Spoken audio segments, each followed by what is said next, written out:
نحمده ونصلي على رسوله الكريم اما بعد فاعوذ بالله من الشيطان الرجيم بسم الله الرحمن الرحيم الحمد لله رب العالمين والصلاة والسلام على سید المرسلین۔ الحق اسلامک اکیڈمی کی طرف سے سیرت صحابیات کرام رضوان اللہ اجمعین کے سلسلے چل رہے ہیں، اور یہ رمضان المبارک کا مہینہ ہے۔ رمضان المبارک کے مہینے میں بہت سارے واقعات ہیں اور بہت ساری باتیں ہیں۔ یہ بابرکت مہینہ ہے، افضل مہینہ ہے۔ آپ علیہ الصلاۃ والسلام نے اس کے لیے دعائیں مانگی ہیں۔ رحمت والا، بخشش والا مہینہ۔ اسی مہینے کے اندر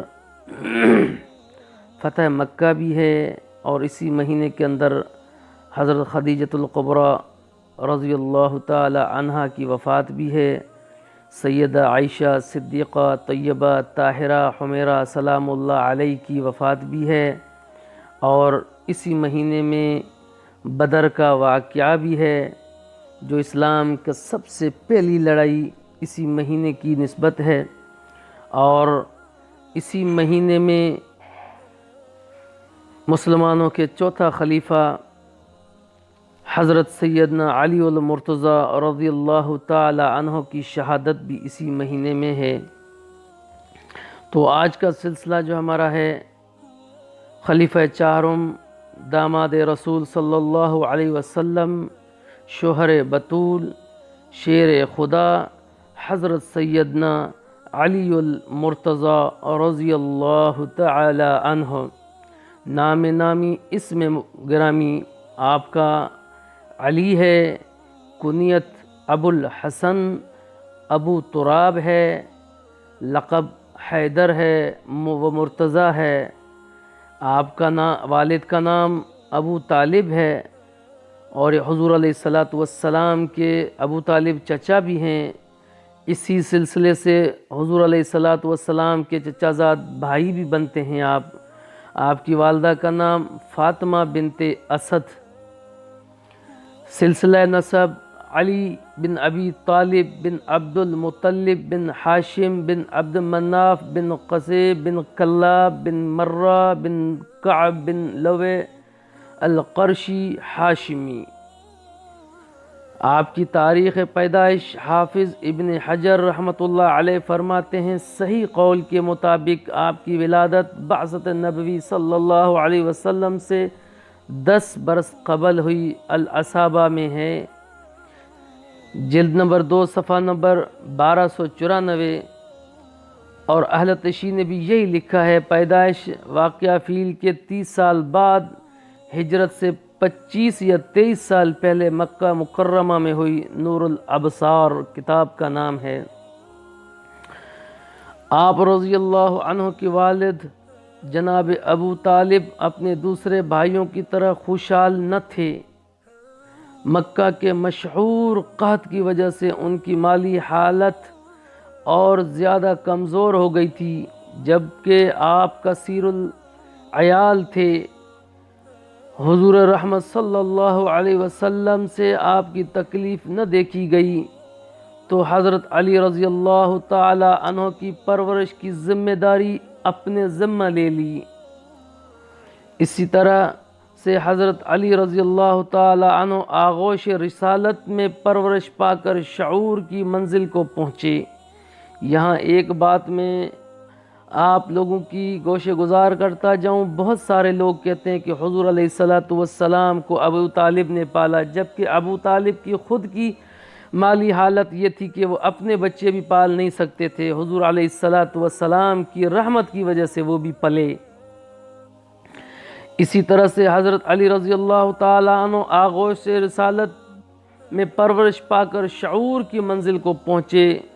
بعثت کی ابتدائی ایام میں انہوں نے آپ علیہ الصلاۃ والسلام اور ام المؤمنین سیدہ خدیجۃ الکبریٰ رضی اللہ عنہا کو نماز پڑھتے دیکھا تو حیرت سے دریافت کیا کہ کیا آپ دونوں کیا کر رہے ہیں؟ رسول گرامی وقار صلی اللہ علیہ وسلم نے ارشاد فرمایا، یہ اللہ کا دین ہے جس کو اللہ نے اپنے لیے پسند فرمایا اور اسی کے لیے انبیاء کرام علیہ السلام کو مبعوث فرمایا۔ میں تمہیں بھی خدا وحدہ لا شریک کی طرف بلاتا ہوں جو تنہا معبود ہے اور اس کا کوئی شریک نہیں۔ حضور علیہ السلام کی صحبت اور تربیت کی برکتوں نے آپ رضی اللہ عنہ کو فطرت سلیم کو پہلے ہی نکھار دیا تھا۔ چنانچہ ایک رات سوچنے کے بعد آپ رضی اللہ تعالی عنہ نے بارگاہ رسالت میں حاضر ہو کر قبول اسلام کیا۔ اسلام لانے سے پہلے آپ رضی اللہ تعالی عنہ کا دامن عرب کے جاہلی رسوم اور اوثان پرستی سے کبھی بھی داغدار نہ ہوا تھا۔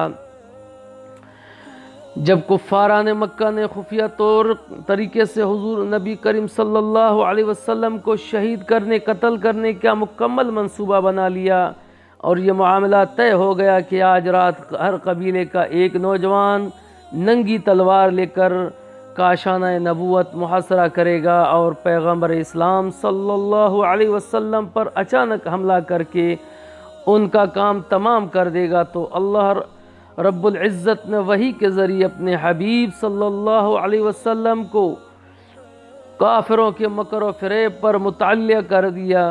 حضور علیہ السلام نے اس وقت حضرت علی رضی اللہ تعالی عنہ کو بلایا اور بلا کر فرمایا کہ آج رات میرے بستر پر سو جانا اور میرے پاس جو مکہ والوں کی امانتیں ہیں انہیں واپس کر کے تم بھی مدینے چلے آنا۔ چنانچہ حضور اکرم صلی اللہ علیہ وسلم اس رات سیدنا حضرت ابو بکر صدیق رضی اللہ تعالی عنہ کے ساتھ ہجرت کر گئے اور حضرت علی رضی اللہ تعالی عنہ آپ علیہ السلام کے فرمان کے مطابق اس رات جبکہ گھر کے چاروں طرف دشمنان اسلام ننگی تلواریں لیے پہرا دے رہے تھے تو آپ رضی اللہ تعالی عنہ اطمینان کے ساتھ آپ علیہ السلام کے بستر پر سوئے رہے۔ اس کے بعد آپ رضی اللہ تعالی عنہ 3 دن تک اہل مکہ کی امانتوں کو واپس کرتے رہے، پھر آپ بھی ہجرت کر کے مدینہ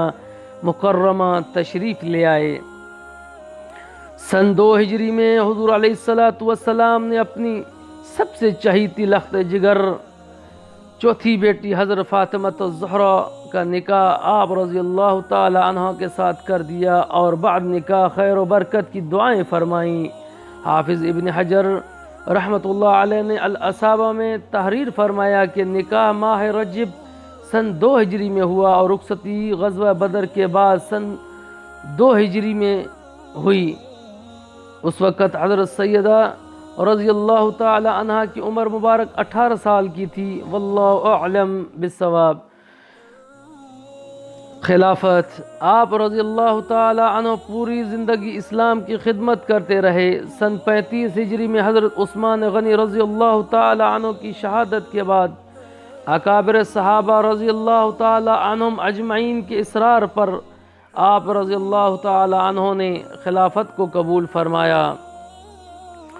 اس وقت آپ خلافت کے لیے تیار نہ تھے کیونکہ اس وقت بغاوت کی شورش تھی، کیونکہ خلیفہ اسلام شہید ہوئے تھے اور خلیفہ اسلام کی حفاظت کے لیے آپ نے اپنے بچوں کو ان کے دروازے پہ کھڑا کر دیا تھا۔ حسن حسین کو فرمایا کہ میرے بیٹو اپنے چاچا کی حفاظت کرنا، اپنے چاچا کی حفاظت کرنا، دشمن دروازے سے داخل نہ ہو۔ دشمن پیچھے سے گھات لگا کر گھسا تھا اور حضرت عثمان غنی رضی اللہ تعالیٰ عنہ کو شہید کیا تھا۔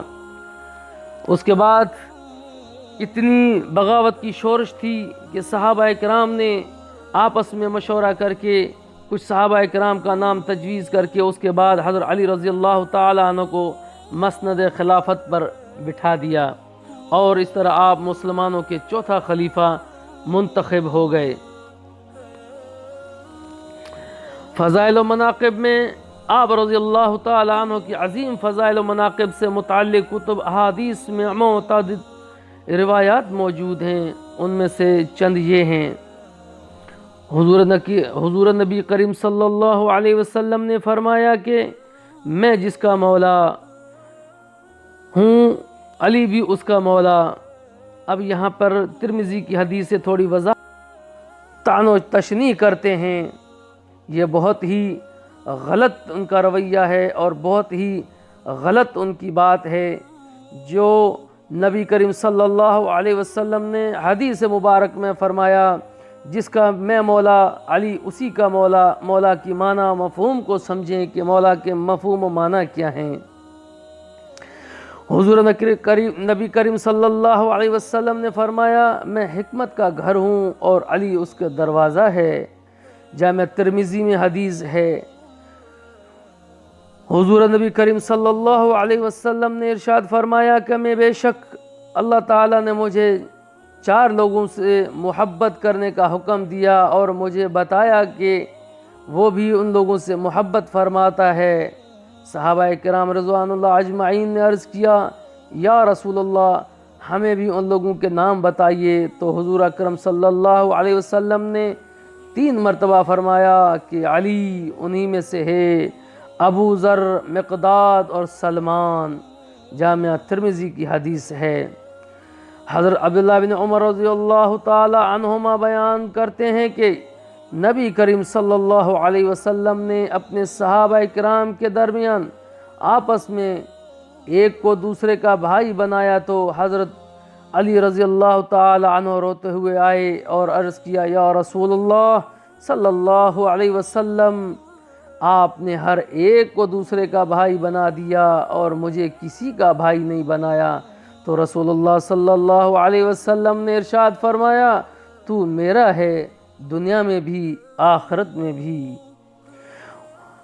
دوسری جگہ پہ آپ علیہ السلام کا ارشاد مبارک ہے، حسن اور حسین جنتی جوانوں کے سردار ہیں اور ان کے والدین یعنی علی اور فاطمہ رضی اللہ عنہما دونوں سے بھی بہتر ہیں۔ اللہ اکبر، دونوں ان سے بھی بہتر ہیں۔ حسن و حسین کی بات کی کہ آپ ان سے بھی بہتر ہیں۔ قوت و اجتہاد، حضرت علی رضی اللہ تعالی عنہ کو فقہ و اجتہاد میں بڑی دسترس حاصل تھی۔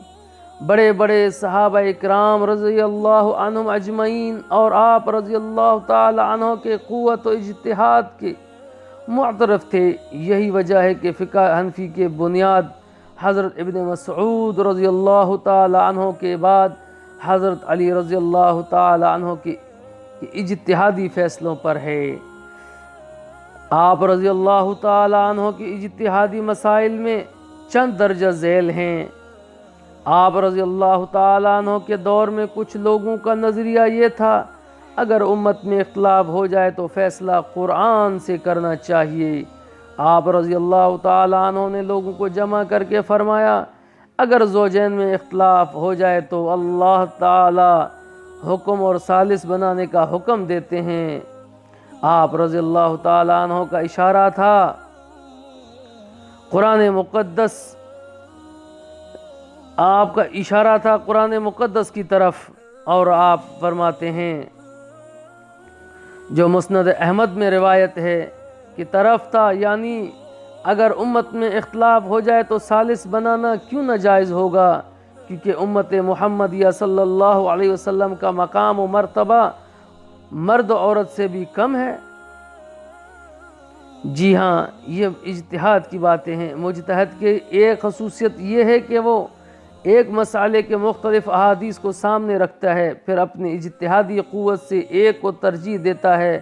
حضرت علی رضی اللہ تعالی عنہ میں یہ خصوصیت کمال درجے کی تھی۔ چند مسائل درج ذیل ہیں جن کے متعلق احادیث کا ایک ذخیرہ موجود ہے جو حضرت علی رضی اللہ تعالی عنہ نے ان میں سے ایک جانب کو ترجیح دی۔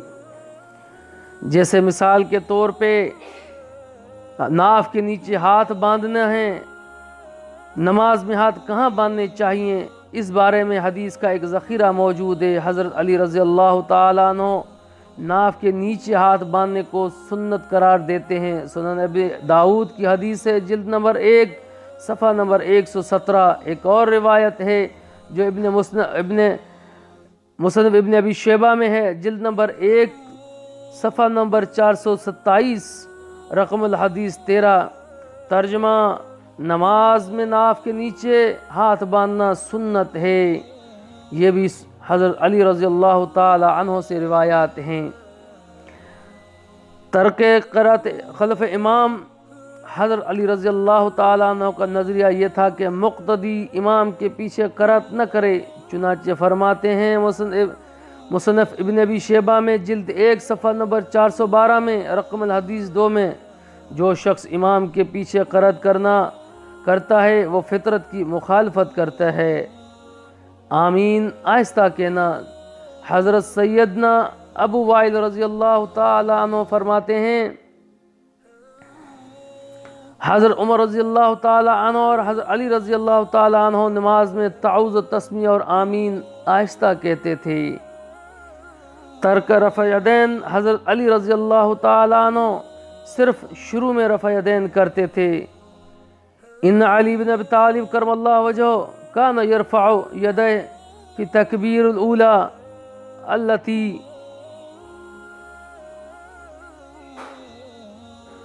ترجمہ، حضرت علی المرضی رضی اللہ تعالیٰ عنہ صرف تکبیر تحریمہ کے وقت رفع یدین کرتے تھے، اس کے بعد نہیں کرتے تھے۔ دوسری روایت میں آیا ہے کان یرفع یدیہ فی تکبیر الاولی، حضرت علی رضی اللہ تعالیٰ عنہ تکبیر تحریم کے وقت کانوں تک ہاتھ اٹھاتے، اس کے بعد آخر تک دوبارہ رفع یدین نہ کرتے تھے۔ حضرت علی المرضی کا مسلک یہ تھا کہ دیہات اور گاؤں میں جمعہ و عیدین کی نماز درست نہیں۔ آپ رضی اللہ تعالیٰ عنہ کا فرمان ہے جو مصنف ابن ابی شیبہ جلد نمبر 2 صفحہ نمبر 10 پر ہے۔ مجتہد کی ایک خوبی یہ بھی ہے کہ وہ الفاظ حدیث کے ساتھ ساتھ منشأ نبوت کو بھی ملحوظ رکھا کرتے۔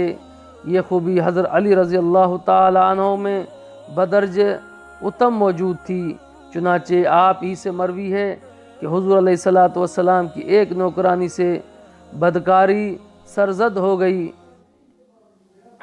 حضور علیہ الصلوۃ والسلام نے مجھے حکم دیا کہ اس کو حد لگاؤ۔ میں نے جا کر دیکھا تو اس کے ہاں بچے کی ولادت ہوئی۔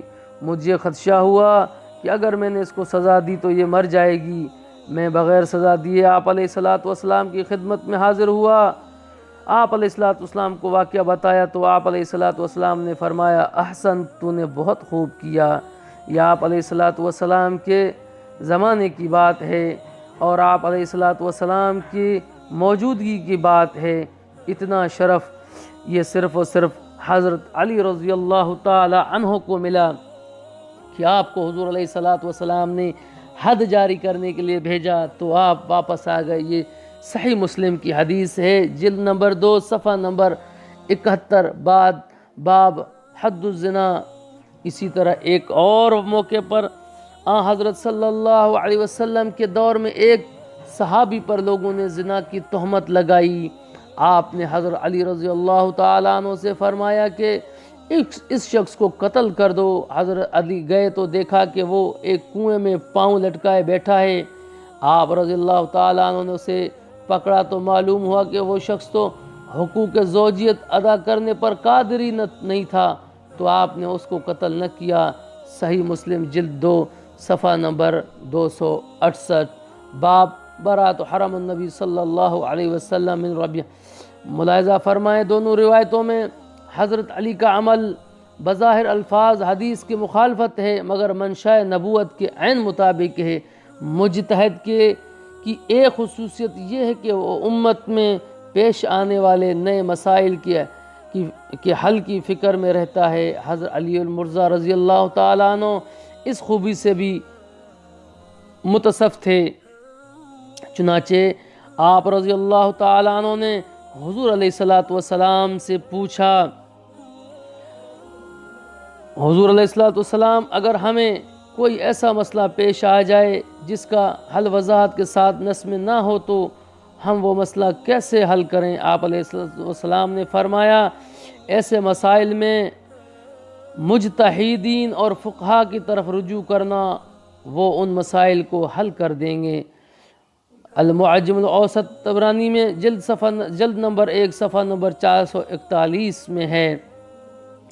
یہ چیزیں جو میں آپ کے سامنے بیان کر رہا ہوں یہ احادیث کی روح سے ہیں، اور احادیث میں ان چیزوں کا ذکر آ رہا ہے۔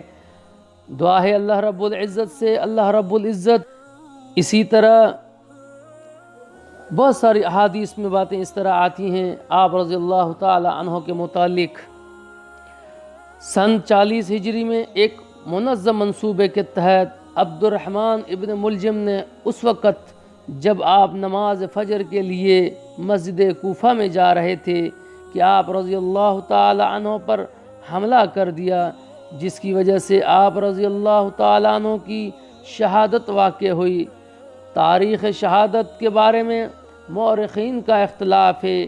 علامہ ابن حجر رحمۃ اللہ علیہ کے مطابق حضرت علی رضی اللہ تعالی عنہ کی شہادت 17 رمضان المبارک سن 40 ہجری میں ہوئی، جبکہ طبقات ابن سعد اور تاریخ خلفاء میں یہ وضاحت موجود ہے رمضان المبارک کو آپ رضی اللہ تعالی عنہ پر حملہ ہوا، اس کے بعد 2 دن تک آپ رضی اللہ تعالی عنہ بقید حیات رہے، اور 19 رمضان المبارک کو آپ رضی اللہ تعالی عنہ اس دار فانی سے کوچ کر گئے۔ اکثر مورخین کے نزدیک یہی رائج القول ہے۔ اسد الغابہ جلد نمبر 4 صفحہ نمبر 113، طبقات ابن سعد جلد نمبر 3 صفحہ نمبر 36، تاریخ خلفاء صفحہ نمبر 139 میں 21 رمضان المبارک کا یہی قول کیا گیا ہے۔ اللہ رب العزت ہمیں حضرت علی رضی اللہ تعالی عنہ اور دیگر صحابہ کرام رضوان اللہ اجمعین سے محبت کرنے کی توفیق عطا فرمائے۔ صحابہ کرام رضوان اللہ اجمعین کی آپس میں اتنی تو آپس میں محبت تھی، اتنی تو آپس میں شیر و شکر تھے کہ اس کی کوئی مثال نہیں ملتی۔ صحابہ کرام رضوان اللہ اجمعین نے ایک دوسرے کے لیے اتنی قربانیاں دیں کہ اس کی مثال بے نظیر ہے، کوئی مثال اس کی نہیں دے سکتا، کیونکہ ان کی قربانیاں، ان کی مثالیں آج بھی موجود ہیں۔ جب آپ علیہ السلام نے حضرت علی رضی اللہ تعالی عنہ کو کہا کہ علی اب تم شادی کے لیے کچھ سامان کی تیاری کرو، اور یہ زرہ لے کر جب حضرت علی رضی اللہ تعالی عنہ بازار میں گئے، اور بازار میں جانے کے بعد جب اس زرہ کو آپ بیچنے کے لیے گئے تو اس کو حضرت عثمان غنی رضی اللہ تعالی عنہ نے 480 دینار میں خرید لیا، اور وہ خرید کے اپنے پاس رکھ لی۔ جب حضرت علی رضی اللہ تعالی عنہ کا نکاح ہوا تو اس وقت آپ نے وہ زرہ ان کو تحفے میں دی کہ اے علی، یہ میری طرف سے آپ کو تحفہ ہے، یہ آپ کی زرہ ہے۔ اگر میں اس وقت آپ کو زرہ بھی واپس کر دیتا تو آپ کو ناگوار گزرتا، اسی لیے علی یہ میری طرف سے آپ تحفہ سمجھ لیں، اپنے پاس رکھیں۔ حضرت علی رضی اللہ تعالی عنہ کا جب نکاح ہوتا ہے، نکاح کے گواہ بھی ابو بکر ہیں، عمر ہیں اور عثمان ہیں۔ ان کی آپس میں اتنی محبت تھی کہ جب خلافت مسند پر حضرت ابو بکر صدیق رضی اللہ تعالی عنہ بیٹھے تو آپ نے حضرت علی رضی اللہ تعالی عنہ کو اپنا وزیر خاص اور مشیر خاص بنایا ہوا تھا۔ حضرت عمر رضی اللہ تعالی عنہ کے زمانے میں بھی ایسا ہی ہوا۔ بہت ساری ایسی چیزیں آئیں سامنے جو حضرت عمر نے اپنے الفاظوں میں کہا کہ اگر آج علی نہ ہوتا تو عمر ہلاک ہو جاتا۔ کچھ ایسے فیصلے آئے جو حضرت عمر رضی اللہ تعالیٰ عنہ نے حضرت علی رضی اللہ تعالیٰ عنہ سے کروائے۔ اتنی ان کی آپس میں محبت ہے، اتنا آپس میں تعلق ہے کہ اللہ رب العزت نے قرآن مقدس میں فرما دیا رحماء بینہم، کہ وہ تو آپس میں بالکل ایک جیسے ہیں۔ جیسے مثال دیتے ہیں علماء کہ رحم دل تو ہیں لیکن شیر و شکر ہیں، ان کی کوئی مثال نہیں ملتی۔ اور آج ان کی مثال ڈھونڈنے کے پیچھے لگیں اور ان کی مثالوں کو ڈھونڈ کے ہم اگر عمل کریں، یقین کریں کہ اس کی کوئی مثال ہمیں کوئی نہیں دے سکتا، کیونکہ ان کی مثالیں ایسی ہیں، ان کی مثالوں کی مثالیں ایسی ہیں کہ الحمدللہ ثم الحمدللہ، کہ آج تلک ان جیسا کوئی بھی ایک جملہ بھی نہیں بنا کر دے سکتا، نہ ہی ان کی جیسی کوئی محبت کر کے دکھا سکتا ہے۔ ان کی آپس میں اتنی قرابت داریاں ہیں، اتنی رشتہ داریاں ہیں اور اتنی محبت ہے کہ ان محبتوں کی کوئی مثال نہیں ملتی۔ یوں تو فضائل آپ کے بہت زیادہ ہیں، لیکن ہمارے پاس ٹائم بہت کم ہونے کی وجہ سے بہت زیادہ تقریر بھی لمبی ہو جائے گی تاکہ آپ لوگوں کے سمجھ میں بھی آئے۔ یوں تو اللہ رب العزت نے اپنے محبوب پیغمبر کریم صلی اللہ علیہ وسلم کو ہر چیز عمدہ سے عمدہ عطا کی ہے، لیکن جو شاگرد رب العالمین نے آپ علیہ السلام کو عطا کیے ہیں اس کی مثال پیش کرنے سے دنیا قاصر ہے۔ آپ علیہ السلام کا ہر شاگرد ایک بے مثال خوشبو کی مانند ہے، ہر صحابی ایک بہترین صراط مستقیم کی شاہراہ ہے، ہر صحابی ایک چمکتا دمکتا ستارہ ہے۔ اسی بات کی جانب آپ علیہ السلام نے ارشاد فرمایا، جس کو امام ابو عبداللہ عبید اللہ بن محمد متوفی 787 ہجری اپنی کتاب 92 حضرت ابن عباس رضی اللہ تعالیٰ عنہ سے روایت کرتے ہیں، ان ابن عباس قال قال رسول اللہ صلی اللہ علیہ وسلم انما اصحابی کالنجوم فبأیہم اقتدیتم احتدیتم۔ اس لیے جس صحابی کی اقتدا کرو گے تو فلاح پا جاؤ گے۔ ہر صحابی کی شان منقبت کو بیان کرنا اور ہر صحابی کو خراج عقیدت پیش کرنا نہ صرف ایک کار خیر ہے بلکہ ایمان کا ایک جز ہے، لا ينفق بھی ہے، اس لیے کہ صحابہ کرام رضوان اللہ اجمعین نے نہ صرف عام مسلمان نہیں بلکہ وہ عظیم ہستیاں ہیں جن کو قرآن کریم بھی جن کی تعریف و توصیف کرتا ہے۔ قرآن کریم میں تقریباً 700 مقام ایسے ہیں جن میں خلاق عالم نے صحابہ کرام رضوان اللہ اجمعین کی فضیلت و منقبت کو اجاگر کیا ہے۔ ان کے لیے بھی اس لیے بھی ان عظیم ہستیوں کی تعریف کرنا کار خیر ہے۔ قرآن مقدس میں انسانوں کے ایمان کو بعد میں آنے والے انسانوں کے لیے معیار اور پیمانہ بنایا، جس کا ارشاد خداوندی ہے، فَإِنْ آمَنُوا بِمِثْلِ مَا آمَنْتُمْ بِهِ فَاقْتَدُوا، یعنی اگر تم ایمان اس طرح لاؤ جیسا کہ ایمان صحابہ کرام لائے ہیں تو تحقیق تم فلاح پا جاؤ گے۔ فَاقْتَدُوا، اور یہی چیز ہے کہ ہدایت پاؤ گے تم، کیونکہ سورہ بقرہ میں اللہ نے مثال دے کے فرمایا کہ اگر تم ایمان لانا چاہتے ہو تو ان جیسا ایمان لاؤ، کن جیسا؟ صحابہ جیسا ایمان لے آؤ۔ اس لحاظ سے بھی صحابہ کرام کا ذکر کرنا ضروری ہے تاکہ امت محمدیہ ان کے مقام و مرتبے کو سمجھے اور ان کے مقام ایمان بنانے کی کوشش کرے۔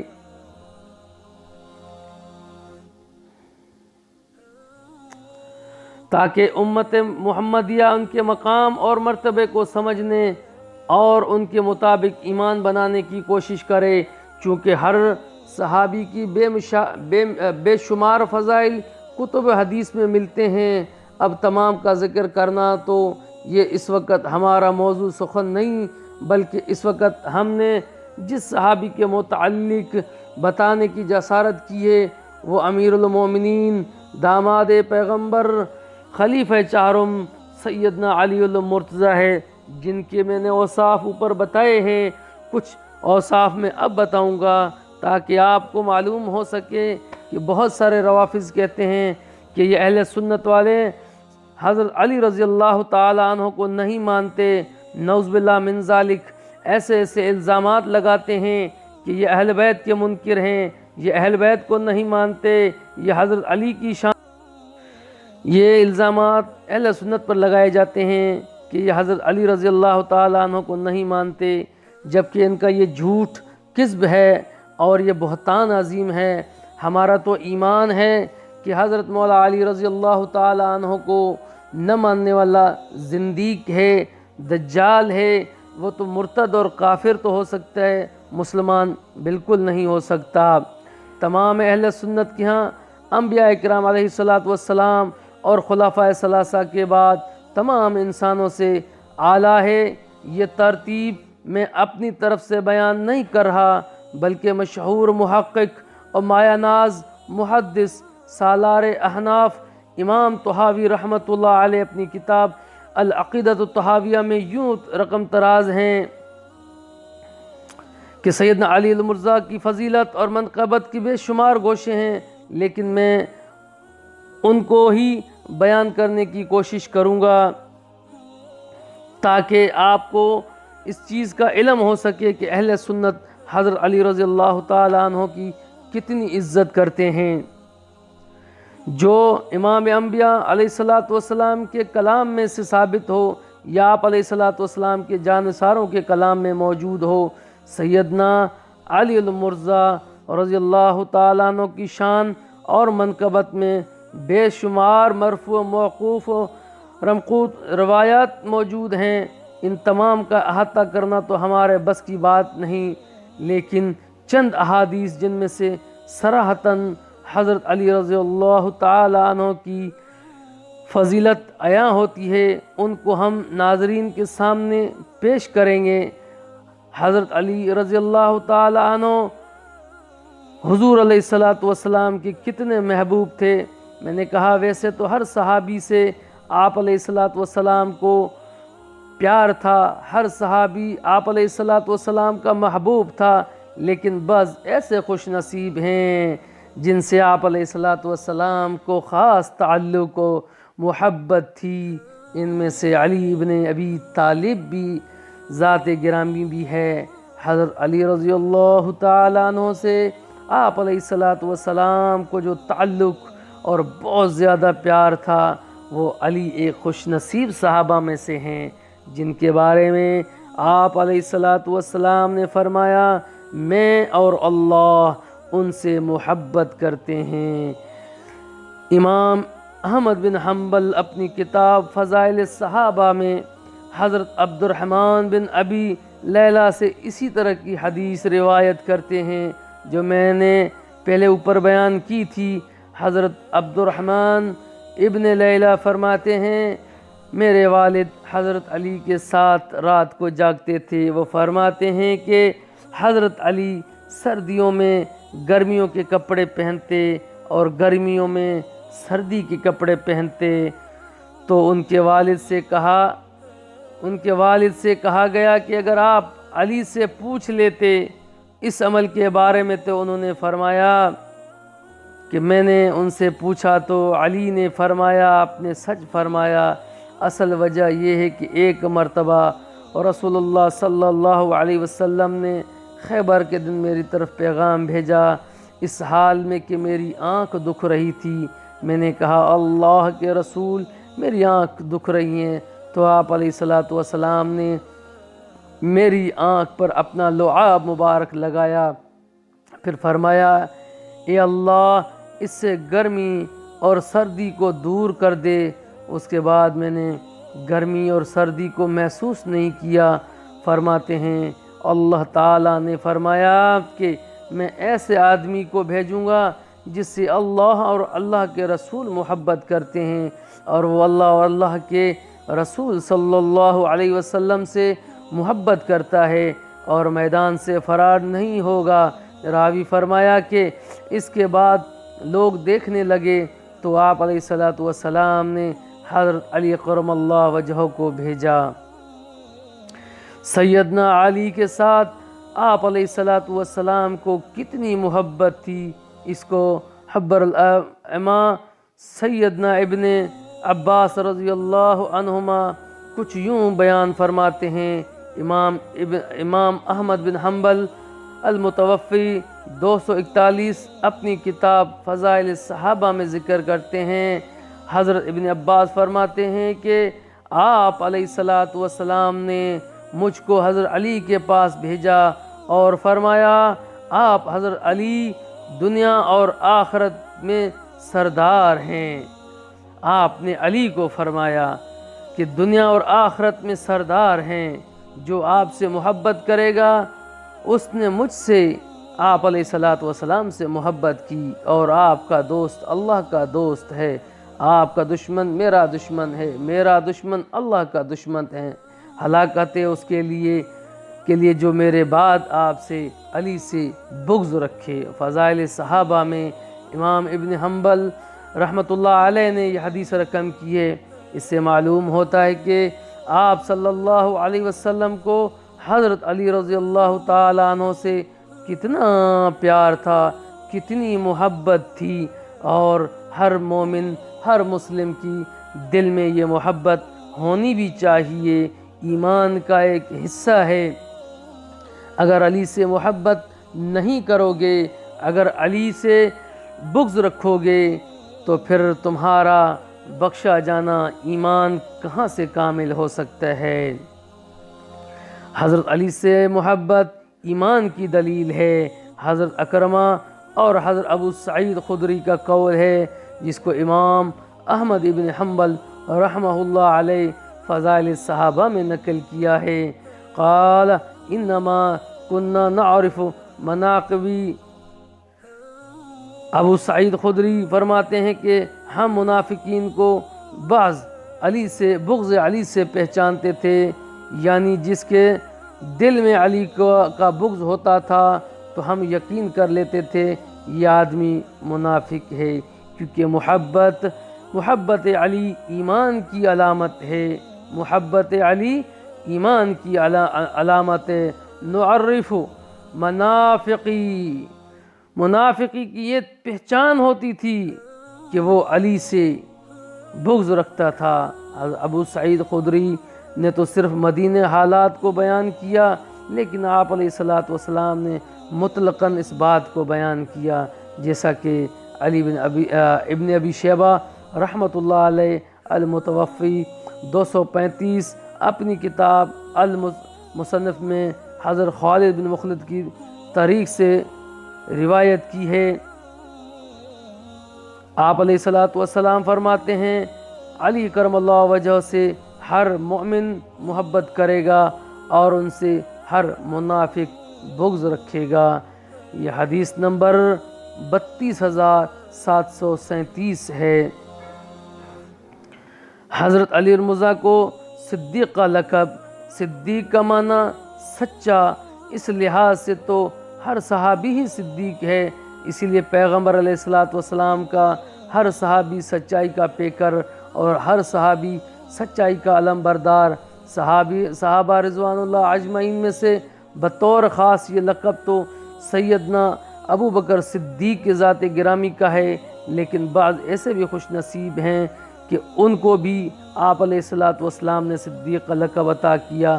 ان خوش نصیبوں میں سے ایک علی بن ابی طالب رضی اللہ تعالی عنہ بھی ہیں، ان کو بھی آپ علیہ الصلاۃ والسلام نے صدیق کا لقب عطا کیا، جیسا کہ ابو القاسم علی بن حسین المعروف ابن عساکر رحمۃ اللہ علیہ المتوفی 571 اپنی کتاب تاریخ دمشق میں آپ علیہ الصلاۃ والسلام کا ارشاد نقل فرماتے ہیں کہ جس کا مفہوم یہ بنتا ہے، آپ علیہ الصلاۃ والسلام نے فرمایا صدیق 3 ہیں، ایک حبیب النجار جو کہ آل یاسین کا مومن تھا، دوسرا حزقیل جو کہ آل فرعون کا مومن تھا، تیسرا علی المرزا، اور علی المرزا ان تینوں سے اعلیٰ ہے، جیسا کہ موصوف رقم طراز ہیں۔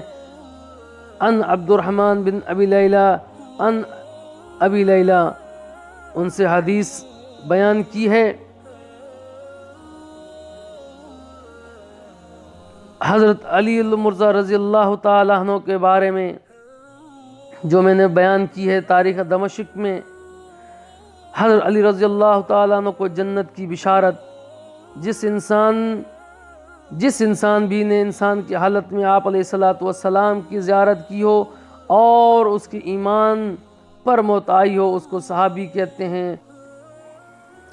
حضرت انس فرماتے ہیں کہ میں اور علی رسول اللہ صلی اللہ علیہ وسلم کے ساتھ مدینہ کے باغات کی طرف نکلے، پس ہم ایک باغ کے پاس سے گزرے تو حضرت علی نے فرمایا یا رسول اللہ صلی اللہ علیہ وسلم یہ باغ کتنا اچھا ہے، تو آپ علیہ الصلاۃ والسلام نے فرمایا اے علی جنت میں تمہارا باغ اس سے بھی اچھا ہے، یہاں تک کہ 7 باغات پر سے گزر ہوا اور حضرت علی ہر باغ کے متعلق فرماتے تھے یا رسول اللہ یہ کتنا اچھا ہے، آپ علیہ الصلاۃ والسلام فرماتے جنت میں آپ کا باغ اس سے بھی اچھا ہے۔ ایک اور حدیث میں صراحتاً صرف رسول اللہ صلی اللہ علیہ وسلم نے حضرت علی کو جنت کی خوشخبری دی، جس کو امام ابو شیبہ نے المصنف میں حضرت سعید بن زید سے روایت کیے ہے۔ سمعت رسول اللہ صلی اللہ علیہ وسلم یقول علی فی الجنہ، حضرت علی رضی اللہ تعالیٰ عنہ کا اہل بیت میں سے ہونا، اہل بیت میں ہونا یہ ایک شرف کی بات ہے۔ اسی لیے اللہ رب العزت نے جو قرآن مقدس میں سورہ احزاب کے اندر آیت نازل فرمائی تھی، اس میں اللہ تعالیٰ نے اہل بیت کے لیے فرمایا کہ ہم ان کو پاک کر دیں گے۔ ان کی تشریح میں بھی مفتی حضرت تقی عثمانی مدظ العالی لکھتے ہیں اس آیت کے ماقبل میں چونکہ سارا ذکر ازواج مطہرات کا چل رہا ہے، اس لیے وہ تو اہل بیت میں براہ راست داخل ہیں، لیکن بعض ایسے خوش نصیب بھی ہیں جن کو اللہ تعالیٰ کے پیغمبر صلی اللہ علیہ وسلم نے اہل بیت میں سے ہونے کا شرف عطا کیا۔ اس میں جہاں آپ علیہ الصلاۃ والسلام کی صاحبزادیاں داخل ہیں، وہیں حضرت علی المرتضیٰ رضی اللہ تعالیٰ عنہ بھی اہل بیت میں سے شامل ہیں۔ چنانچہ امام ابو جعفر محمد بن یزید طبری المتوفی 310 اپنی کتاب تفسیر طبری میں حضرت ام سلمہ سے حدیث روایت کرتے ہیں